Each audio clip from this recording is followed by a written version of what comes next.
While Europe was in the Middle Ages, across the world on the Yucatan Peninsula, the Mayan civilization was in its prime. While most of the pre-contact Mayan history was destroyed by the Spanish invaders, there are a few stories that we can tease out of the remaining texts, and one of those is the rise of a particular group of Maya called the Itza and their long and influential history in the area. They ruled from their mighty city of Chichen Itza, which is today one of the most spectacular archaeological sites in the Yucatan, and they were the last of the Maya to capitulate to the Spanish invaders, 150 years after the rest of the Maya civilization had collapsed. The rise, the magnificent civilization, and the eventual fall of the Itza is an epic tale, the Beowulf or Gilgamesh of Mesoamerica. It is history that deserves to be remembered. The Mayan civilization, unlike the nearby Aztec or Incan civilizations, was itself never an empire or ruled by a single leader.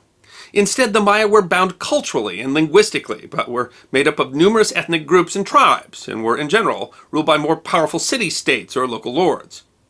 The political patchwork nature of the Mayan civilization played a large part in their history. One of these groups, called lineages, houses, or tribes, was the Itza. It isn't known for sure when or where the Itza originated, but it seems that they arrived in the Yucatan at the end of the Maya Classic period around 900 AD. They may have come from the southern Mayan highlands, modern-day Guatemala and Honduras, migrating during the massive collapse that marked the end of the Classic Mayan period. In all the narrative sources we have for the Maya, the Itza seem to be specifically a people apart. They were feared and hated by other Mayan groups and called those who speak our language brokenly. They seem to have had unique customs and were also called rogues and disrespectful of their elders. Spanish friar André de Avendano says that they beheaded men over 50, so that they shall not learn to be wizards and to kill. When they arrived in the Yucatan, they settled at a site of a smallish town called Ukbalam. The name has not been positively deciphered, but possible translations include 7 great rulers, 7 great houses, and 7 bushy places.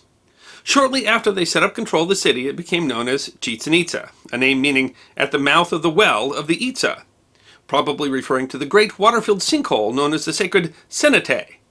The lowlands of the Yucatan have no rivers or lakes. Instead, they have sinkholes that offer access to one of the most complex systems of underground caves and rivers in the world. Under the hegemony of the Itza tribe, Chichen Itza became the most important center of the Mayan lowlands. The former centers of Caba and Yashua were on the decline, and the Itza were able to fill the gap. At its height, Chichen Itza held sway almost over the entire Yucatan Peninsula. The city controlled a port on the north coast called the Isla Cerritos, and through it the Itzas became the important players in trade up and down the coast. Especially valuable in trade was their control of the natural salt resources, and they traded for jade, gold, pottery, and obsidian. This was the height of Chichen Itza's dominance, a city of possibly as many as 50,000 people. It was during this time that the greatest construction took place at the site. Possibly the most famous structure of the city stands over the carefully flattened ground of the city and dominates the ruins, the temple of Kukulkan. The Mayan word for the snake-serpent god, Quetzalcoatl. Also known as El Castillo, or the castle, the large step pyramid is a marvel of architecture. Designed as a major ceremonial center, it is perfectly positioned to provide natural amplification for speakers standing atop it. The pyramid was built to be a physical representation of the Mayan calendar. Each side of the pyramid has 91 steps, with the last one leading into the temple at the top, representing each of the 365 days in a year. The 9 levels, bisected by stairways on each side, represent the 18 months of the Mayan calendar. Perhaps most impressively, on the equinoxes each year, the light hits the pyramid in a way that creates the winding image of a snake on the stairway, which slowly descends with the sun to represent Kukulkan's descent from the sky to the underworld. Signs of Chichen Itza's wealth are even now present in the ruins of the site. The temple of Kukulkan lies atop a second temple, and within the temple's main chamber lies a jaguar throne, studded with valuable jade and shells. At its peak, the temples were painted with brilliant colors, very little of which remains today.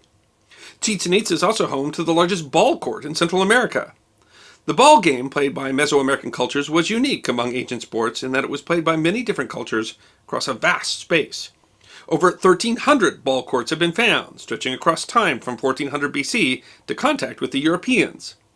The ball court at Chichen Itza dwarfs any other yet discovered. 550 by 230 feet. Its walls are decorated with detailed depictions of players. The sheer size of the field was a statement of the oversized wealth and power of the city in the post-classic period. Another symbol of the Itza's wealth at their height is the enormous Temple of the Warriors, and beside it, the 1,000 columns. Some of the columns in front of the warrior temple are carefully decorated with depictions of individuals, and no two of them are the same. These may have represented trophies of captured foes, as well as paintings of particularly famous or renowned soldiers of the city. Two more much smaller ball courts stand within the complex.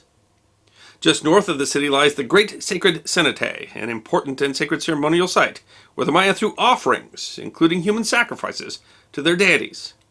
Archaeologists drilled the cenotaph in the 1920s and found that the people sacrificed here seem to have come from all over the Mesoamerican region. Sometime during their reign, the Itzas became associated with the Toltecs. The arrival of the Toltecs traditionally separates Old Chichen, a complex of smaller temples and edifices in the Mayan Puic style, and New Chichen, the site of the ball court, El Castillo, and the Temple of the Warriors, which have Toltec styles. The Toltecs have a complex place within Mesoamerican archaeology. They've traditionally been remembered as a warlike people who ruled an empire from the city of Tula, and their king was called Quetzalcoatl or Kukulkan, after the Mesoamerican god. Much of the history of the Toltecs we have comes specifically from Aztec sources, who revered the Toltecs as an ideal society. Sometime during the reign of the Itzas, the Toltecs became involved with Chichen Itza, which is evident in the Toltec style of the later and larger monuments. Early literature theorized the city had been conquered by the Toltecs, but modern studies has brought this idea into question. Despite the Toltec influence on the architecture, archaeologists emphasize that Chichen Itza is neither uniquely Mayan nor uniquely Toltec, but is an active blend of ideas from the central Mexican area and traditional Mayan concepts. The Mayan relationship with the Toltecs is still a matter of interpretation, and in fact, some scholars suggest that the Aztec description of the Toltecs is so tangled in myth that the Toltecs might not really have existed as described at all. Sometime during their time in the Yucatan, the Itza are said to have abandoned Chichen Itza to found the city of Chacanputum. This foray into the wilderness of the Yucatan may have lasted over 200 years, although its veracity is uncertain.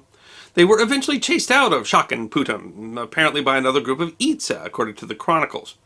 After that, they lived for 40 years under the trees in ashen poverty. They eventually returned to Chichen Itza in the 10th century. While the Maya had many written histories, during the Spanish conquest much of what was left behind was systematically and deliberately destroyed. Only a few late Maya texts survive, in which the coalescing indigenous and Spanish traditions combine to present a muddled memory of Mayan history. One of these is the Chilam Balam, the name representing an author, Chilam meaning priest and Balam meaning jaguar. Among the miscellaneous Mayan and Spanish parts of the text, it also relates the story of the decline and fall of Chichen Itza. Sometime around the turn of the millennium, the Mayan ruler Amakat Tutulxiu founded what historians call the League of Mayapan, an alliance between Chichen Itza, Uxmal, and Mayapan. Diego de Landa, a Spanish bishop involved in the destruction of much of the Maya codices, wrote that Mayapan was founded by valorous captains of the Itza, while Uxmal was formed by another Mayan tribe, the Shu. Of the three cities, Chichen Itza was the largest, most important. The League of Mayapan effectively ruled the entire peninsula, but was beset by internal and external conflict. What little we know about Chichen Itza's fall is entwined with oral history and myth, and comes from a handful of the Chilam Balam books, especially the one found at the city of Mani. The narratives are fragmentary and have been described as incoherent, but parts of the story can be understood. Gives the date that the head chief of the Chichen Itza was driven out because of the treachery of Hunak Sale, and the city was depopulated. What precisely this treachery was is a mystery. Involved was definitely the city of Uxmal, Chok Sib Chok, a possibly mythical king of Chichen Itza, and Hunak Sale, leader of the city of Mayapan. Hunak Sale's origin is unknown, but one story we have from his life is that he survived being thrown into the sacred cenotaph at Chichen Itza. Many people were thrown into the cenotaph as part of ritual sacrifices, but there was a custom that if someone survived, they would be pulled or would climb from the cenotaph to give a prophecy about the upcoming year. Hunak Sale, possibly as a prisoner, was thrown into the cenotaph, and the following day gave a prophecy. Amash Cook, leader of the Chichen Itza, then helped Teray Sale to become leader of Mayapan.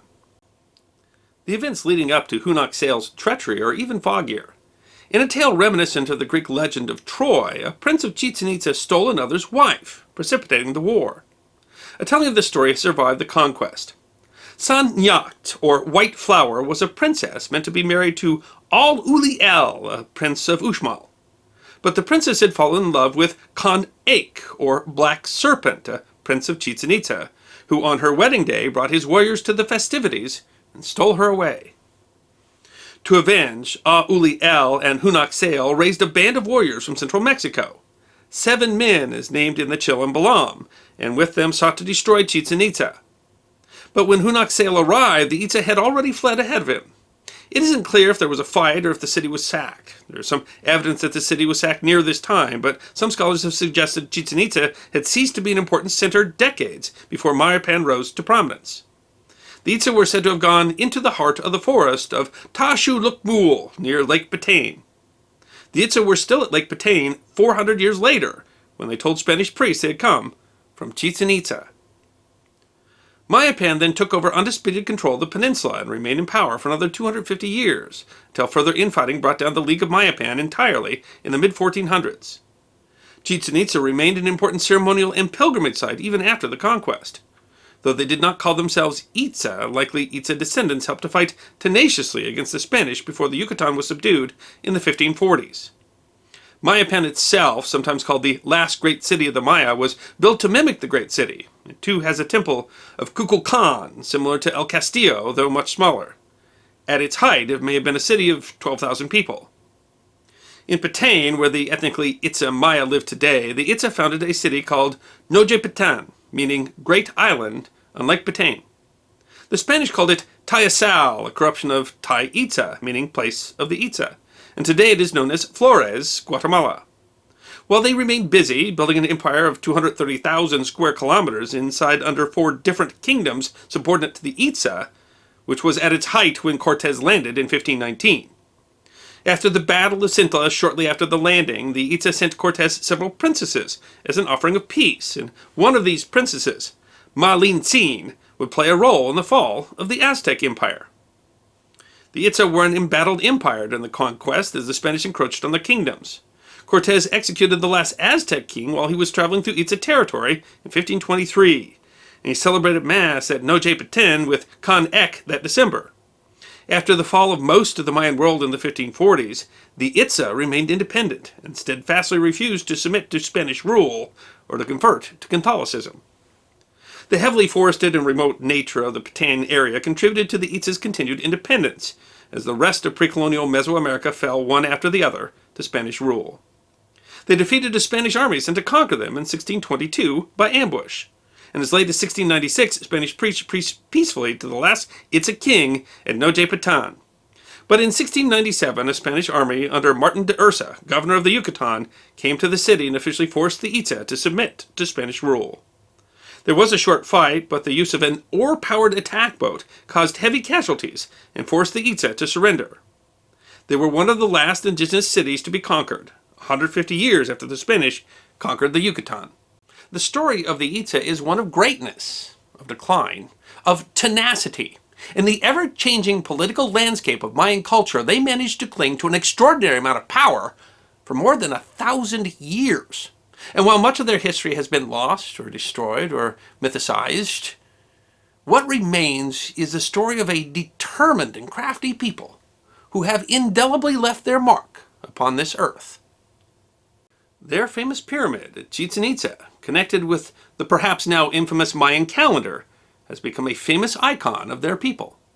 Today, only a few thousand ethnic Itza survive, and only a few of those still speak the language, a version of Maya. Perhaps as few as a dozen still speak it fluently. Their great city of Chichen Itza had already been abandoned by the time the Spanish arrived in the Americas, and by 1588 it was being used as a cattle ranch. American explorer John Lloyd Stevens published a book with illustrations of the city in 1843, which would lead more explorers and later photographs of the overgrown ruins. In the long time since, much of the site has been excavated. The Great Cenete has been dragged for Mayan artifacts, and parts of the site have been restored. It is now one of the most popular archaeological sites to visit in Mexico. It received 2.5 million visitors in 2017. In 2007, Chichen Itza was voted one of the new wonders of the world. The Itza and their once magnificent civilization are literally etched in the stone there, and in the minds of the millions of people who now come to see the city that they left behind. I hope you enjoyed this episode of The History Guy, short snippets of forgotten history between 10 and 15 minutes long. And if you did enjoy, please go ahead and click that thumbs up button. If you have any questions or comments or suggestions for future episodes, please write those in the comment section. I will be happy to personally respond. Be sure to follow The History Guy on Facebook, Instagram, Twitter, and check out our merchandise on teespring.com. And if you'd like more episodes on forgotten history, all you need to do is subscribe.